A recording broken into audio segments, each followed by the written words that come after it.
자, AWS 계정부터 만들어 보도록 합시다. 네, AWS 검색을 해서 이 페이지로 들어옵니다.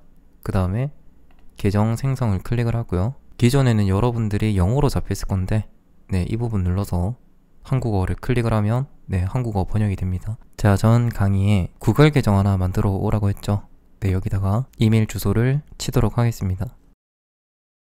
자, 이제 이메일을 보냈다고 하네요. 이메일을 확인해서 네, 확인 코드를 입력을 하도록 하겠습니다. 네, 복사를 해서 그대로 입력을 해주도록 하겠습니다. 이메일 주소가 성공적으로 인증이 되었다고 하네요. 비밀번호를 이제 입력을 하도록 합시다. 네, AWS 계정 비밀번호입니다, 이건. 자, 여기서 플랜을 선택을 해야 되는데 200 크레딧은 전부 다 주는 걸로 되어 있네요. 근데 그냥 200 크레딧을 주는 게 아니라 AWS에서 퀘스트 같은 걸 줍니다.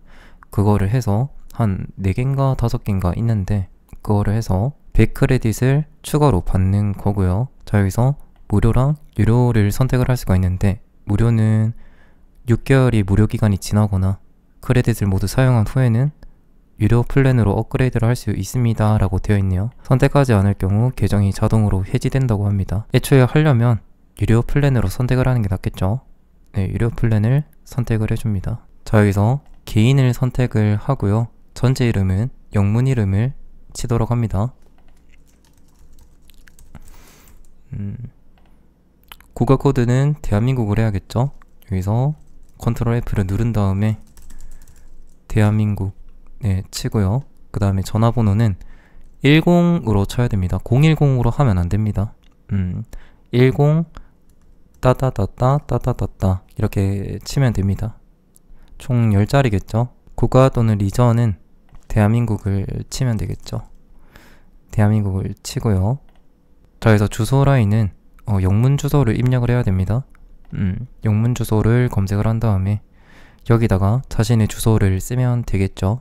자, 저는 다 쳤고요. 시랑 시도 또는 리전, 네, 우편 번호까지 다 이렇게 적으면 됩니다. 그 다음에 체크박스를 클릭을 해서 체크를 하고요. 그 다음에 동의 후 계속을 누르도록 하겠습니다. 자, 여기서 신용카드 번호를 입력을 하면 되는데 여러분들이 쓰시는 체크카드나 신용카드를 치면 되겠죠. 자, 저는 다 쳤습니다. 그 다음에 확인 및 계속으로 진행을 해보도록 합시다. 카드 비밀번호를 쓰라고 나오네요. 여기도 쳐주도록 하겠습니다. 자, 다 쳤고요. 그 다음에 체크박스를 클릭한 다음에 다음 버튼을 누르도록 하겠습니다. 자, 여기까지 진행을 했다면 문자 메시지로 한 번 더 인증을 받게 됩니다. 이것도 진행을 하면 되겠죠.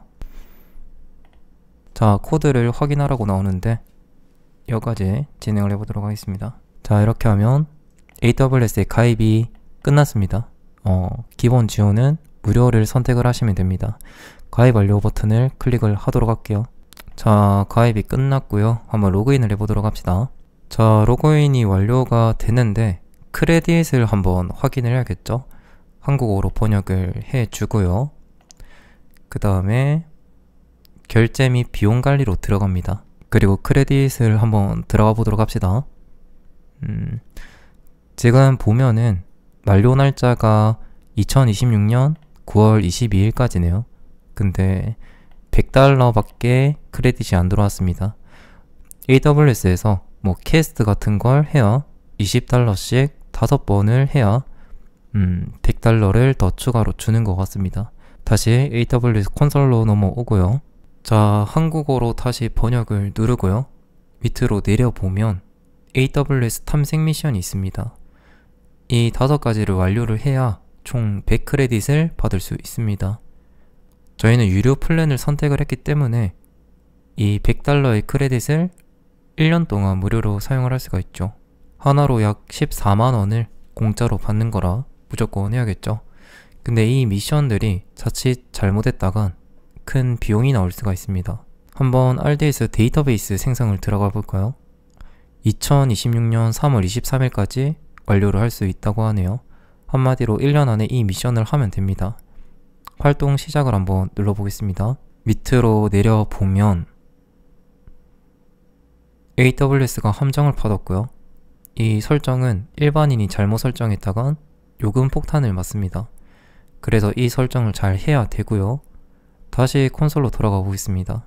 여기서 저희가 실제로 사용할 건 EC2를 사용하여 인스턴스 시작 이거밖에 없습니다. 그 다음에 두면 좋은 설정이 AWS 버짓 설정을 해두면 좋은데 이 설정은 예산 설정을 하는 겁니다. 혹시라도 몇 달러 이상 사용을 했다면 이메일을 보내주는 설정인데 이 설정은 해두는 게 좋겠죠. 그래서 저희가 쓸 건 이 두 가지밖에 없는데 나머지 설정은 사실 쓸 일이 없습니다. 그래도 100크레딧을 받으려면 해야겠죠. 근데 이 설정들이 자칫 잘못 설정을 하거나 남겨두면 요금이 발생을 할 수 있는 리소스들입니다. 그래서 미션만 수행하고 남은 리소스까지 삭제를 해야 요금이 안 나오겠죠. 이 미션들은 여러분들이 실수를 할 수도 있으니까 본문 내용에다가 차례대로 설정하고 리소스 지우는 법까지 첨부를 해놓도록 하겠습니다. 자, 그리고 AWS 계정을 만들었으면 필수적으로 해야 되는 설정이 있습니다. 바로 이중보안 설정을 해야 됩니다. 많은 사람들이 AWS 강좌를 할 때 이 설명을 안 하고 넘어가는데 이 설정을 안 하면 여러분들의 계정이 해킹을 당한다고 했을 때 해커가 여러분들의 계정을 접속을 해서 비싼 컴퓨터를 빌린 다음에 코인 채굴장으로 사용을 할 수가 있습니다. 그럼 달에 몇백만 원 나오는 상황이 발생을 할 수가 있고요. 저는 해킹 안 당할 자신이 있는데요. 귀찮으니까 그냥 하기 싫습니다. 라고 하시는 분들도 필수로 하셔야 됩니다. 왜냐면 크롬에 저장되어 있는 비밀번호 있죠.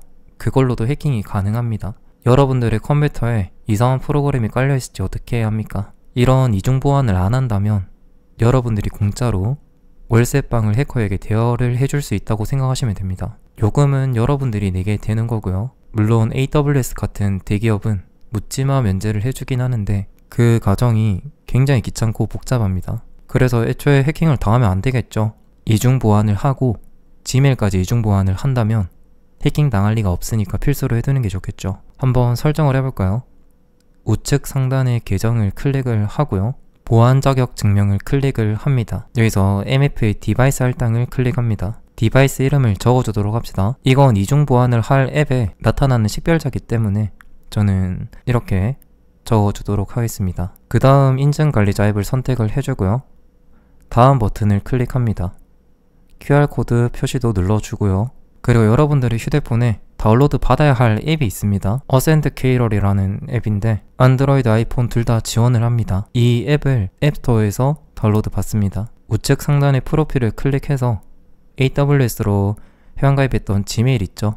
그 지메일로 로그인을 해줍니다. 그 다음에 우측 하단에 있는 플러스 버튼을 클릭을 해주고요. QR코드 스캔을 누른 다음 페이지에 나와 있는 QR코드를 휴대폰으로 스캔을 합니다. 그럼 앱에서 번호가 뜨게 되는데 첫 번째 번호가 976513입니다. 입력을 해주고요. 30초 기다리면 새로운 번호가 또 발급이 됩니다. 515138이네요. 이건 두 번째 번호 입력란에 적으면 됩니다. 자, 이중 보안이 끝났고요. 이걸 AWS에서 전문용어로 MFA라고 합니다. 식별자도 잘 들어와 있죠. 이제 AWS에 로그인을 할 때 이 앱을 통해서 로그인하게 됩니다. 자, AWS에 다시 한번 로그인을 해볼까요? 우측 상단에 버튼 클릭을 하고 로그아웃을 클릭합니다. 그리고 콘솔 로그인을 누르도록 하고요. 자, 여기서 루트 사용자 이메일을 사용하여 로그인 이거를 클릭을 합니다. 그럼 루트 사용자라고 있죠? 이거를 클릭을 하고 아이디를 입력을 해주도록 하겠습니다. 자, 입력을 했고요. 다음 버튼을 누르고 비밀번호까지 입력을 하겠습니다. 자, 이렇게 되면 MFA 코드가 뜨는데 아까 전에 설치한 앱에 들어가면 번호가 떠 있을 겁니다. 그 번호를 입력을 해주도록 하겠습니다. 자, 입력을 다 했고요. 로그인 버튼을 눌러보겠습니다. 자, 이중 보안은 끝이 났습니다. 자, 이제 구글 계정만 이중 보안만 하면 완벽합니다. 구글 계정으로 로그인을 해 주시고요. 프로필을 클릭한 다음에 이 버튼 클릭합니다. 한국어로 번역을 해볼까요? 보안을 클릭해 주고요. 밑으로 내리면 2단계 인증이 있습니다. 클릭하면 여기서 OTP 앱 추가라고 있는데 이걸 클릭해 줍니다. 이 버튼 클릭해 주고요. 그럼 QR코드 스캔이 뜰 텐데 AWS 이중 보안한 그 앱 있죠? 그 앱에서 QR코드 추가를 눌러서 똑같이 진행하시면 됩니다. 자, OTP 설정이 끝났고요. 사용 설정을 눌러서 2단계 인증 사용 설정을 추가됐네요. 눌러보도록 합시다. 이제 내 계정이 2단계 인증으로 보호됩니다 라고 뜨네요. 번호도 들어가 있고요. 그 다음에 OTP가 있습니다. 전화번호도 네, 설정을 해야 됩니다. 네, 혹시나 나중에 복구를 할 때 이 번호로 복구를 하게 됩니다. 완료 버튼을 눌러주고요. 이제 모든 설정이 끝이 났습니다. 그럼 지메일도 이제 앱을 통해서만 로그인을 할 수가 있기 때문에 여러분의 휴대폰을 물리적으로 옮기지 않는 이상 지메일을 접속을 할 수가 없겠죠. OTP에 설정한 AWS랑 지메일 있죠? 복구가 불가능하니까 절대 삭제하시면 안됩니다. 그럼 이번 영상은 여기까지 하겠습니다. 고생 많으셨습니다.